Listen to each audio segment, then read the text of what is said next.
सर्वांना नमस्कार. स्वागत आहे आपलं तुझी माझी जोडी या यूट्यूब चॅनलवर. आपल्या व्हिडिओला लाईक करा, चॅनलला सबस्क्राईब करा आणि बेल आयकॉनवर प्रेस करा, जेणेकरून सगळ्या नोटिफिकेशन्स तुमच्यापर्यंत वेळेत पोहोचतील. गोंधन भाग 81. मग आता वैशाली आणि संतोष लग्नाआधी फिरायला लागले होते आणि भावकी नावं ठेवत होती. आणि संतोषला पहिल्या भेटीपासून माहीत होतं की तिच्या चुलत्या कशा आहेत, म्हणून तोही मुद्दाम त्यांना जळवायचा. आणि आता त्यानं दार लावूनच घेतलं.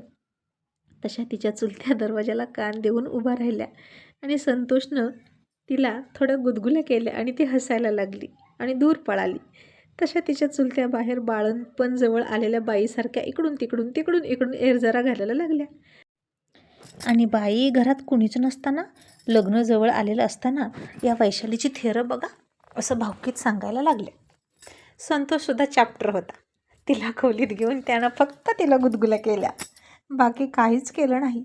आणि नुसता बाहेर भावकीत रान पेटवत होता. आणि वैशाली म्हणाली, बास की आता, झालं असेल तर दरवाजा उघडा की. मग त्यानं दरवाजा उघडला आणि तिच्या दोन्ही चुलत्यांना हात जोडून म्हणाला, नमस्कार मामी, मी तुमचा एकुलता एक जावई आहे, चला येतो. असं म्हणत हसून वैशालीला डोळा मारून निघून गेला. आणि हे सगळं बघून त्यांनी नागडोळे मोडले आणि वैशालीचा आनंद त्यांना अजिबात बघवेना. पुन्हा तिला शिव्या घालायला लागल्या. मग तोपर्यंत विश्वास आणि पद्मा आले छापलेल्या पत्रिका घेऊन. आणि मधली चुलती म्हणाली, पद्मा, अगं वैशालीनं पूर्ण लाज सोडली बघ तुझ्या वैशीनं. दिवसा ढवळ्या लग्नाआधी मुलाला आत घेऊन बसली होती. तशी पद्मा घाबरून म्हणाली, हे काय बोलताय तुम्ही?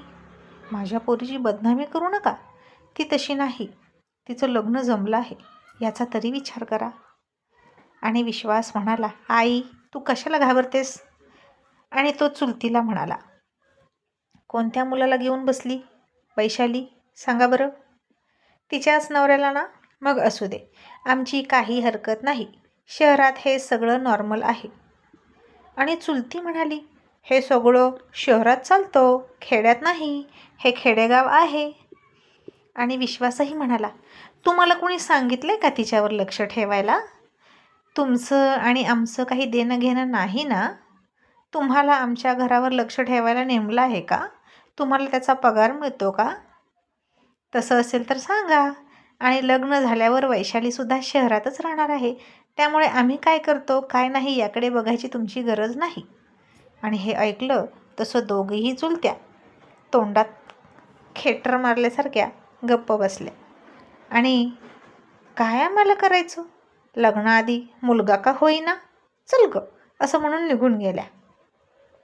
मग त्या दोघी गेल्या आणि विश्वास म्हणाला, उगीच पंचायत करायला येतात, घरी कामधाम नसल्यासारख्या. आणि वैशाली हसायला लागली.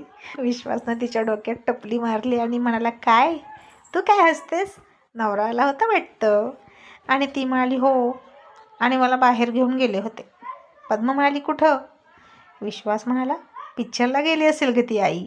आणि वैशाली म्हणाली, नाही, मंदिरात गेलो होतो गणपतीच्या. विश्वास म्हणाला, मागच्या वेळी पण गणपतीलाच गेला होता ना, सारखं तिथं जाऊन काय करता ग? वैशाली म्हणाली, त्यांना आवडतं तिथं जायला, म्हणून घेऊन जातात. आणि संसार सुरू करायच्या आधी देवाचा आशीर्वाद जितका घेता येईल तितका घेऊ असं म्हणतात. आणि हे ऐकून पद्मा खुश झाली आणि म्हणाली, किती गुणी आहे ना संतोष, मला तर अजूनही स्वप्नात असल्यासारखंच वाटतं. तो अचानक घरी काय आला, त्यानं वैशालीला मागणी काय घातली, आणि हे लग्न काय ठरलं, आणि माझ्या वैशालीच्या पदरात सुखच सुख पडलं. आणि वैशाली विश्वासला म्हणाली, पण दादा, तू वहिनीला भेटला की नाही साखरपुड्यानंतर? वहिनी किती सुंदर आहे ना, मला तर खूप आवडली. आणि पुष्पाचं नाव काढलं आणि विश्वासनं तोंडवाकडं केलं आणि म्हणाला, आगाऊ वहिनी म्हण, खूप अतिशहाणी मुलगी आहे ती, तिला सौंदर्याचा खूप गर्व आहे. आणि पद्मा म्हणाली, विश्वास असं बोलू नकोस. आणि हे बघ, आता एक पत्रिका देवाला ठेवायची आणि पहिल्यांदा पत्रिका पाहुण्यांना देऊन यायचं आणि मग पत्रिका वाटायला सुरुवात करा. विश्वास म्हणाला, पण आई, कोणी येणार आहे का लग्नाला, कशाला उगीच पत्रिका छापायच्या? साखरपुड्याला गेलो तसंच चौघी गेलो असतो की लग्नाला सुद्धा. आणि पद्मा म्हणाली, असं नाही रे, सगळ्यांना बोलवावं लागतं. विश्वास पाहुण्या रावड्यात आणि भावकीत कसं राहायचं हे जरा शिक संतोषकडून. अरे अशा वेळीच तर सगळे मतभेद विसरून एक व्हायचं असतं. विश्वास म्हणाला, ते तर आहेच ग, पण त्याच्या बहिणीमध्ये नम्रतेचा सौजन्याचा एकही गुण दिसत नाही. साखरपुड्यातच मला वाकवलं त्या आगाऊ मुलीनं.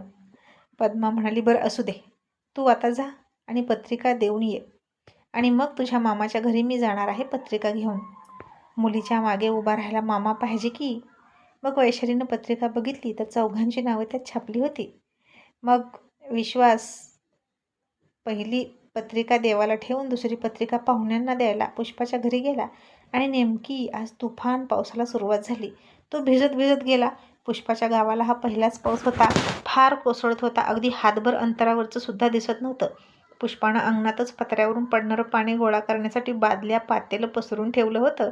आणि इतक्यात पळत पळत विश्वास घरात आला. आणि पुष्पा नुकतीच पाठीमागं वळली होती आणि त्याला आत आलेलं बघून हाडहाड म्हणाली. तसा विश्वास दचकला आणि म्हणाला, मी तुला कुत्रा वाटलं की काय? आणि तिनं त्याला बघितलं. पूर्ण म्हणजे पूर्ण भिजला होता. त्याच्या केसातून सगळं पाणी त्याच्या चेहऱ्यावर खाली ओघळत होतं. आणि खरं म्हणायचं तर खूप सुंदर दिसत होता या भिजलेल्या रूपात. आणि पुष्पा त्याच्याकडे बघून मंजूळ आणि खूप सुंदर हसली. आणि त्याच्याकडे बघून नुसती हसतच राहिली. विश्वास मात्र तिच्याकडे काहीशा रागात बघत होता आणि अंगावरचं पाणी झटकत होता.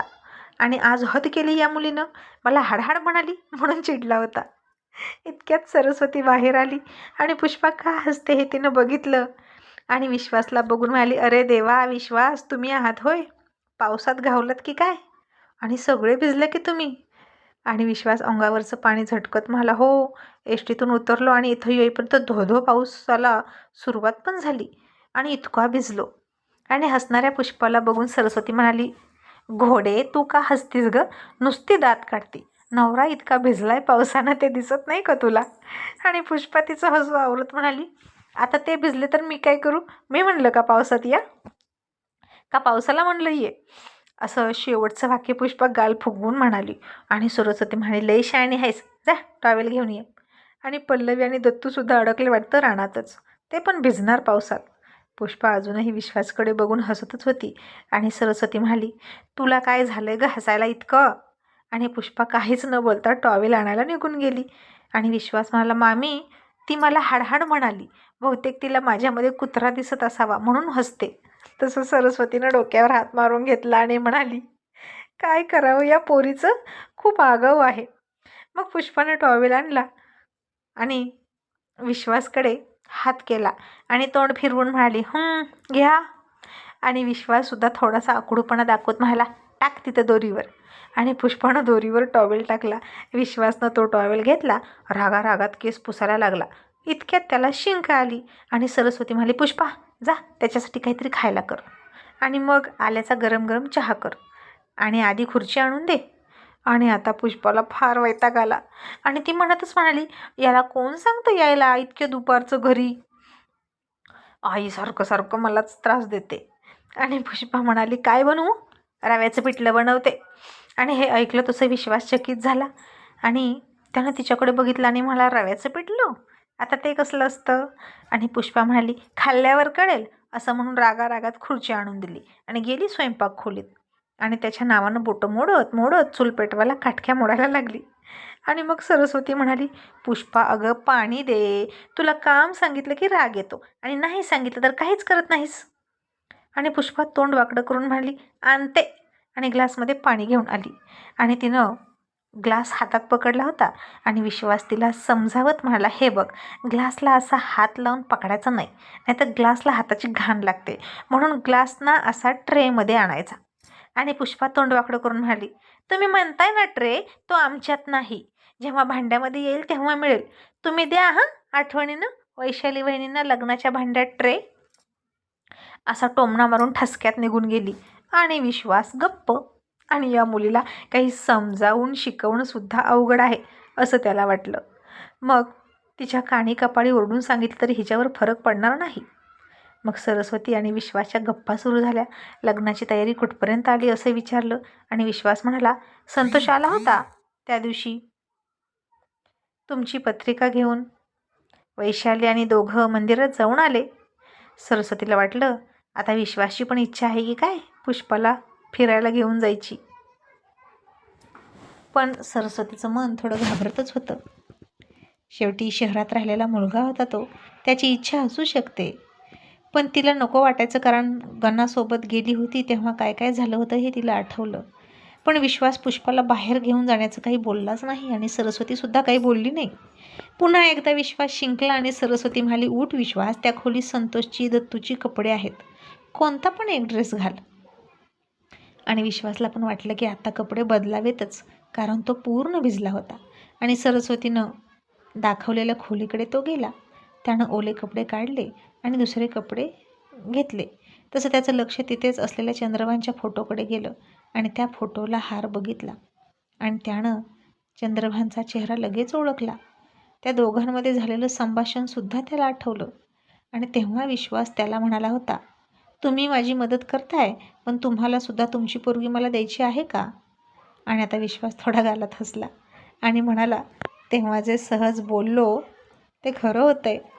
काही काही माणसं अशी आयुष्यात येतात आणि नकळतपणे निघूनही जातात. तर या भल्या माणसाची मुलगी आहे का ही? आगाऊ पुष्पा, असा तो विचार करत होता. आणि इतक्यात पुष्पा कांदा घ्यायला त्या खोलीत आलीच आणि त्याच्या ओल्या कपड्याचं पाणी फरशीवर पडलं होतं, त्यावरून घसरली. विश्वास समोरच खाली पडली आणि त्याला असं उघडा बघून हबकली. तोही भानावर आला. त्यानं टॉवेल लावला आणि पुष्पा चिडून म्हणाली, किती पाणी सांडून ठेवलं इथं, घसरले ना मी. आणि आता विश्वास तिच्यावर हसायला लागला आणि मगाशी ती जशी म्हणाली होती तसंच पलटवार करत तो म्हणाला, मी म्हणालो का तुला इथे ये आणि घसरून पड? तुझी तू आली, घसरली आणि पडली, त्यात मी काय करू? आणि माझी सासरवाडी आहे, मी येणार, मग मी भिजून येईन, रांगत येईन, चालत येईन, तुला काय करायचं? असं म्हणून त्यानं तिला उठण्यासाठी हात दिला. तिनं तोंड वाकडं करून फार विचार केला आणि मग त्याच्या हातात हात द्यायला गेली. तसं विश्वासनं हात मागं घेतला आणि खूपच ॲटिट्यूडमध्ये केसातून फिरवला आणि म्हणाला, मूड नाही तुझी मदत करायचा, आणि गेला की बाहेर निघून. आता पुष्पा चिडली आणि तिथंच खाटाच्या खाली असलेले कांदे घेतले आणि त्याला शिव्या घालत रव्याचं पिठलं करायला लागली. आणि मग विश्वासनं प्लास्टिकच्या पिशवीतून पत्रिका काढल्या आणि सरस्वतीच्या हातात देत म्हणाला, मामी तिला बाहेर बोलवा. मग सरस्वतीनं पुष्पाला बाहेर बोलवलं आणि ती तोंड वाकडं करत आलीच. आणि विश्वासनं आणखीन एक पत्रिका घेतली आणि पुष्पाच्या हातात देत म्हणाला, लग्नाला यायचं बरं का, आणि हात जोडला आणि नमस्कार घातला. आणि पुष्पानं ती पत्रिका न बघताच रागारागात घेतली आणि आत निघून गेली.